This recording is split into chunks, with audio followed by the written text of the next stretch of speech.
Sou o Mário Vilas Boas e esse é mais um vídeo do meu canal. No vídeo de hoje eu vou falar sobre negacionismo. Há alguns anos fui acusado por muitas pessoas de ser negacionista porque levantei questionamentos sobre um determinado medicamento que era vendido como sendo seguro e eficaz contra uma determinada doença cuja existência sequer foi provada.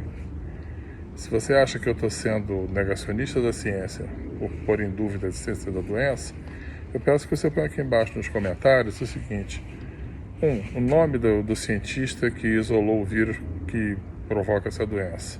2, local e data onde esse isolamento aconteceu. Se você for capaz de levantar essa informação, a gente discute o assunto. Se não, você me permita pôr em dúvida a existência dessa doença. Esse vídeo não é sobre a doença. Esse vídeo é sobre negacionismo a respeito dos atentados que aconteceram contra o Donald Trump e o de Jair Bolsonaro, que foi requentado por algumas pessoas depois que aconteceu esse do Donald Trump. Eu acho impressionante que as pessoas que levantam esses questionamentos sobre a existência desses dois atentados não sejam capazes de pensar nas implicações do que eles estão fazendo. Vamos começar pelo Jair Bolsonaro. Vejam vocês, o atentado de Jair Bolsonaro aconteceu num local público cheio de gente. Um monte de gente estava lá e viu tudo o que aconteceu. Pode-se arguir que algumas dessas pessoas estavam muito longe para realmente ver com detalhes o que aconteceu e podem ter sido induzidas a erro. Mas, pelo menos, em torno de umas 10 pessoas estavam perto o suficiente deles para ver com detalhes o que aconteceu, que foram as pessoas que mobilizaram o Adélio Bispo e levaram para a delegacia logo depois.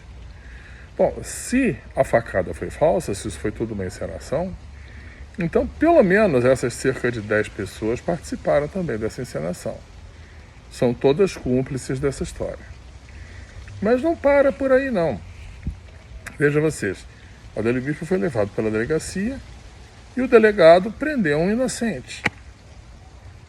Se não houve crime, então Adélio Bispo é inocente, foi preso pelo delegado, ele prendeu um inocente. Mas tem mais. Uma equipe de advogados pegou um jatinho e veio de Belo Horizonte para Juiz de Fora para defender um inocente, porque não houve crime. Não é isso? Não houve crime, então o cara é inocente.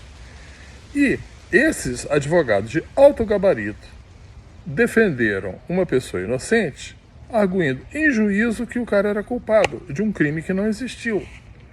Vocês podem imaginar o que é isso para um advogado? Um advogado de alto gabarito vai lá, defende uma pessoa que é acusada de praticar um crime que nunca existiu e esse cara defende em juízo. Ele que tem a obrigação de defender o cliente dele, defende em juízo que o cara cometeu um crime que nunca existiu. Isso é mais do que incompetência, isso é criminoso. Tá? Bom, e tem mais. O promotor denunciou o inocente. Ele disse, ele foi induzido em erro pela confissão do Adélio. Meu amigo, para você denunciar um crime, o promotor ele tem que ter prova da existência do crime. Se o crime é um crime de homicídio, ou no caso tentativa de homicídio, ele tem que fazer uma perícia no corpo da pessoa que supostamente sofreu um atentado para saber se o atentado realmente existiu. Quer dizer que o perito fez uma perícia falsa, então.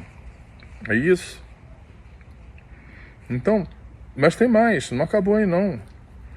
Ele foi levado para o Santa Casa de Misericórdia, Santa Casa de Juiz de Fora, e lá ele foi submetido a uma cirurgia. Ora, uma cirurgia envolve no mínimo 3 pessoas, que é o cirurgião, o assistente e o anestesista. Então tem no mínimo 3 pessoas na sala de cirurgia.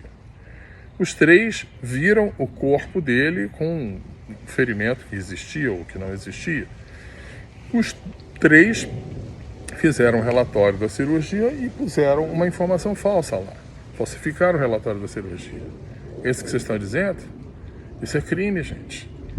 Gerou um documento falso. Mas não foi só ele, não. Após a cirurgia, ele ficou em tratamento, primeiro na UTI, depois no quarto.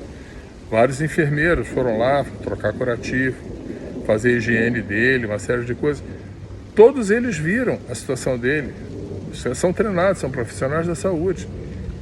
Então, eles não perceberam que a facada não tinha existido, que o ferimento dele era incompatível com a facada.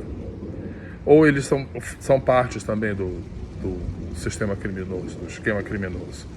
E depois de ficar um tempo na Santa Casa de Juiz de Fora, ele foi transferido para São Paulo. Os médicos de São Paulo examinaram, trataram, médicos, enfermeiros, todos estão envolvidos nessa farsa. Todos eles falsificaram documentos para garantir para ficar registrado uma coisa quando na verdade era outra. Vocês perceberam a quantidade de pessoas que estão envolvidas nessa farsa? Vocês estão realmente acusando todas essas pessoas de cometerem esses crimes? Porque não dá para a facada ser falsa e esses crimes que eu mencionei aí não terem existido. Agora vamos para o caso de Donald Trump.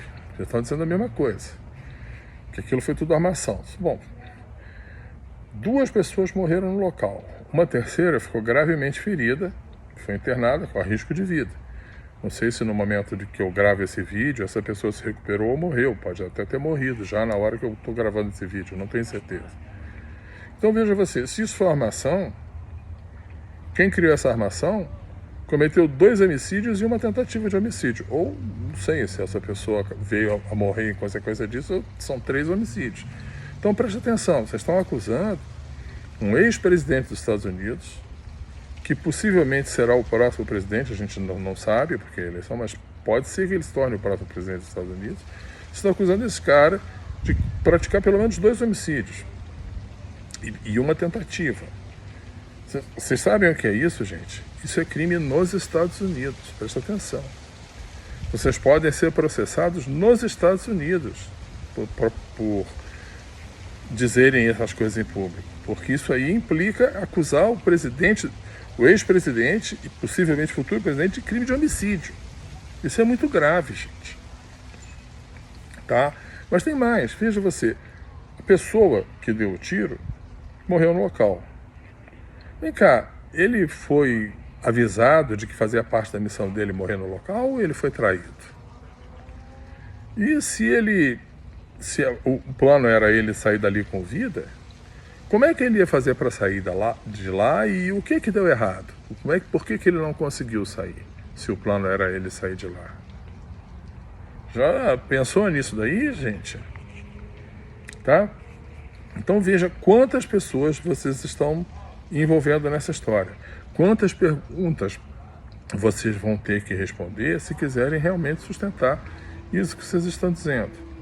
Eu quero dizer para vocês o seguinte, eu não posso processar vocês, porque crime de calúnia depende da ação da pessoa que foi caluniada. Eu não fui caluniado, então eu não posso fazer nada contra vocês.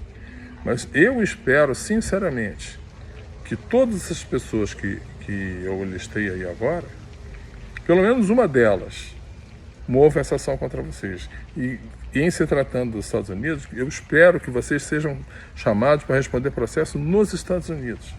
Porque isso daí é uma calúnia contra autoridades do sistema dos Estados Unidos. Isso pode eventualmente fazer com que vocês respondam processo lá nos Estados Unidos.